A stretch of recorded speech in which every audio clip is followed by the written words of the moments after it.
मिष्टान food ये stock काफ़ी चर्चे में है इस वक्त। काफ़ी रिटेल इन्वेस्टर्स का पैसा फंसा हुआ है इस स्टॉक में। सभी इन्वेस्टर्स सोच रहे हैं क्या किया जा सकता है। इस एक वीडियो में आपको सब मालूम पड़ जाएगा और आप एक कैलकुलेटिव डिसीजन ले पाओगे। कुछ ऐसा बात भी बताऊंगा वीडियो में जो कोई नहीं बोल रहा है। क्या आपका भी पैसा फंस चुका है मिष्टान फूड में, लॉस में हो या फिर प्रॉफिट में हो, सोच रहे हो इस स्टॉक से एग्जिट करना चाहिए या नहीं? वीडियो को एंड तक देखते रहो, सब क्लियर हो जाएगा। एमयू स्टॉक कोच आदर्श। इस वीडियो में हम लोग लेटेस्ट न्यूज़ के बारे में बात करेंगे, उसके साथ साथ हम लोग टेक्निकल चार्ट भी देखेंगे, उसके बाद हम लोग फंडामेंटल्स का हालात भी देखेंगे और एक्चुअल में क्या केस हुआ, क्या एलिगेशन लगाया गया एसएबी की तरफ से, वो भी जानेंगे।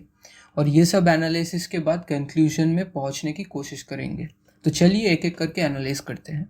सबसे पहले सेबी ने क्या एलिगेशन लगाया मिष्टान फूड के ऊपर, वो अच्छे से जान लेते हैं जल्दी से। Number 1, misuse of fund. SEBI ने कहा कि मिष्टान फूड कंपनी 100 करोड़ गलत तरीके से यूज़ करी है। इन 100 करोड़ में से 49 करोड़ मिसयूज़ करी गई है और बाकी 47 करोड़ कंपनी के डायरेक्टर्स ने गलत तरीके से ले लिए हैं और ये 100 करोड़ फंड रेजिंग से मिला था।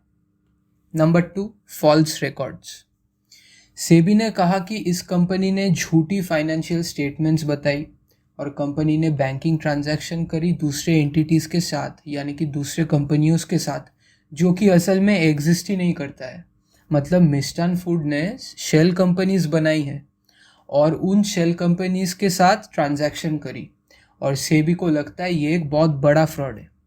Number 3, shady share sales. Mishtann food की मैनेजिंग डायरेक्टर है हितेश कुमार पटेल और इनके पास कंपनी की 43% शेयर्स है। सेबी क्लेम करा कि इन्होंने फेक बायर्स और सेलर्स यूज़ करके 50 करोड़ का शेयर्स सेल कर दिया, जो रेगुलर इन्वेस्टर्स को दिक्कत में डाल दिया। ये 3 एलिगेशन के कारण सेबी ने कुछ एक्शंस लिया।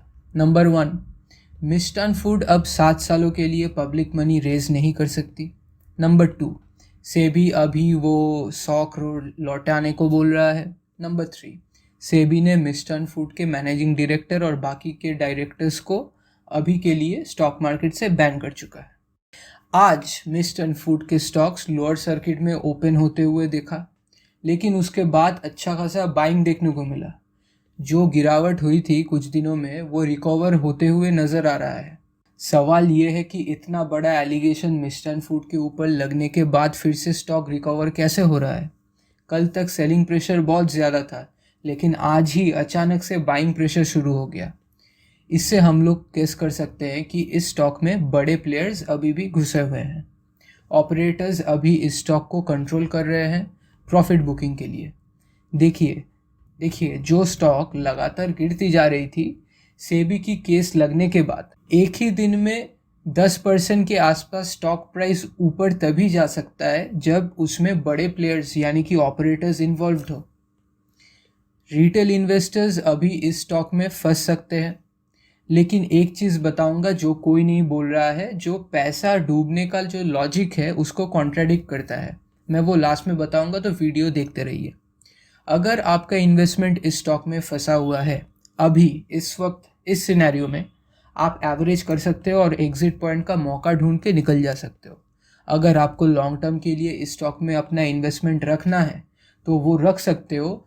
गेम कभी भी चेंज हो सकता है। क्यों, मैं बताऊंगा, थोड़ा रुक जाइए। लास्ट 5 दिन में प्राइस 36% गिर गई थी, लेकिन पिछले दिन यानी कि 10 दिसंबर को इस गिरावट में कुछ बड़े प्लेयर्स मौके का फ़ायदा उठाने की कोशिश में लग चुके हैं। वो कैसे? लास्ट 3 दिनों से सेलिंग वॉल्यूम देखने को मिल रहा था, लेकिन कल अचानक से बाइंग वॉल्यूम देखने को मिला। ऐसा हो सकता है कि कुछ इनसाइडर न्यूज़ है जो रिटेल इन्वेस्टर्स को पता नहीं है। ये बड़े प्लेयर्स का स्ट्रैटेजी हो सकता है कि स्टॉक को गिरा दो फिर से और स्टॉक को ऊपर ले जाकर सेल कर दो। ऐसा भी हो सकता है कि स्टॉक रिकवरी का हाई चांसेस है, इसीलिए इनसाइडर न्यूज़ मिलने के कारण बड़े प्लेयर्स शेयर्स को परचेस कर रहे हैं। और आज के डेट में 55 मिलियन की वॉल्यूम देखने को मिला। इतना सेलिंग प्रेशर था, उस सेलिंग प्रेशर का फ़ायदा उठा के बड़े प्लेयर्स बाई करने लगे। बिग प्लेयर्स नीचे खरीदते हैं जब रिटेल इन्वेस्टर्स सेल करते हैं, और जब स्टॉक ऊपर जाने लगती है बड़े प्लेयर्स के वजह से, तब रिवर्सल मूवमेंट देखने को मिलता है, और उस वक्त रिटेल इन्वेस्टर्स ऑप्टिमिस्टिक हो जाते हैं और उसमें फिर से बाई करने लगते हैं। फैक्ट ये है कि कंपनी कह रही है कि ये जो एलिगेशन लगाई गई सेबी की तरफ से, उसके पीछे रियलिटी में कोई बेस, कोई लॉजिक नहीं है। कंपनी की ये दावा अगर सच निकला तो रिटेल इन्वेस्टर्स के लिए काफ़ी फ़ायदेमंद होगा। 9 दिसंबर को एक न्यूज़ सामने आया था, उसमें कंपनी ने बताया कि जो भी अपडेट सामने आया, यानी कि नेगेटिव न्यूज़ सामने आया, उसका क्लैरिफिकेशन क्या है। सेबी की नोटिस के ऊपर एक क्लैरिफिकेशन सामने आया कंपनी की तरफ से।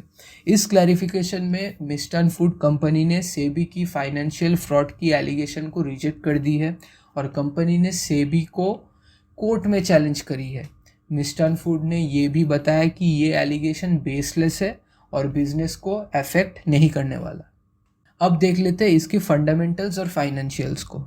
इसकी मार्केट कैपिटल है 1060 करोड़, ROE है 98.7%, ROCE है 88.7%। प्रोज है, companies has reduced debt, company is almost debt free. 10 सालों में कंपनी की मीडियन सेल्स 98.1% ग्रो कर चुका है। कॉन्स है, प्रोमोटर होल्डिंग इसके कम हुई है -3.39%, टैक्स रेट लो है, कंपनी की डेटर डेज हाई है। क्वार्टरली रिपोर्ट्स में सेल्स और नेट प्रॉफिट ग्रेजुअली इंक्रीज़ हुआ है। इसके अलावा ओवरऑल सेल्स और नेट प्रॉफिट भी इंक्रीज़ हुआ है। रिजर्व्स भी बढ़ चुका है, उसके साथ साथ टोटल एसेट भी बढ़ चुका है। अब सवाल ये है कि अगर ये जो फाइनेंशियल्स इधर हम सबको दिख रहा है ये सच है तो कंपनी रिकवर करेगी, हाई चांसेस है। और ये सब सच में फॉल्स है तो कंपनी आने वाले दिनों में और मुश्किल में पड़ने वाली है। फंडामेंटल्स और फाइनेंशियल्स पेपर में स्ट्रांग है, जो इंडिकेट करता है कि कंपनी में पोटेंशियल है। उसके कारण अभी शेयर प्राइस ऊपर जा रही है, क्योंकि बड़े प्लेयर्स इस कंपनी में पोटेंशियल देख रहे हैं और इसको एकदम से गायब नहीं होने देंगे। पूरी कोशिश जारी रहेगा इसको बचाने के लिए, तो रिटेल इन्वेस्टर्स इसमें अपॉर्चुनिटी ढूंढ सकते हैं। अब आते हैं टेक्निकल चार्ट पे। आप इधर इस स्टॉक की चार्ट देख के एक चीज़ गेस कर सकते हो कि इसकी ग्राफ कंसिस्टेंटली ऐसा माउंटेन्स जैसा एक बार ऊपर गई, फिर से नीचे आई, फिर से ऊपर गई और फिर से नीचे आई। ये इस स्टॉक का एक कंसिस्टेंट पैटर्न है और अभी ये पैटर्न फॉर्म हो रहा है। हर साल ऊपर गई सिग्निफिकेंटली और नीचे आई सिग्निफिकेंटली। ये एक इस स्टॉक का कैरेक्टर है। अगर एक बार इस एलिगेशन का न्यूज़ को भूल जाओ तो आपको इस पैटर्न को देख के लगेगा कि सब नॉर्मल है और आगे जाके फिर से अप ट्रेंड में रैली करेगी। इस चार्ट को देख के लगता है कि शेयर प्राइस अभी ऊपर जाएगी बहुत जल्दी, क्योंकि रॉक बॉटम हिट कर चुकी है। क्या डिसीजन लोगे अब आपके ऊपर है। मैं कहूँगा थोड़ा वेट कर जाओ और एवरेज करो, सही वक्त आए तो एग्ज़िट कर लेना, या फिर आने वाले कुछ दिनों में अगर पॉजिटिविटी दिखाई देता है तो इस स्टॉक में अपनी इन्वेस्टमेंट रख देना। बढ़ेगी तो बहुत ऊपर जाएगी शेयर प्राइस। ये मेरा पर्सनल ओपिनियन है। अगर कोई इन्वेस्टमेंट करना है, अगर बाई करना है कि सेल करना है, कोई भी आपको फाइनेंशियल डिसीजन लेना है तो आप एक एडवाइज़र के पास जाइए और उनसे आप सलाह लीजिए, उसके बाद आप डिसीजन लीजिए। मेरे बात सुन के एकदम से सलाह मतलब डिसीजन मत लीजिए। तो ये था मिस्टर फूड के लेटेस्ट न्यूज़ और एक कंप्लीट एनालिसिस। अगर आप इस वीडियो को पूरा देख चुके हो तो चैनल को ज़रूर सब्सक्राइब कर दीजिए और वीडियो को लाइक कर दीजिए। अगर आप इस चैनल को सब्सक्राइब करोगे तो आपको ऐसा लेटेस्ट न्यूज़ स्टॉक के बारे में रोज़ मिलता रहेगा और आपको ढूंढना नहीं पड़ेगा। See you in the next video.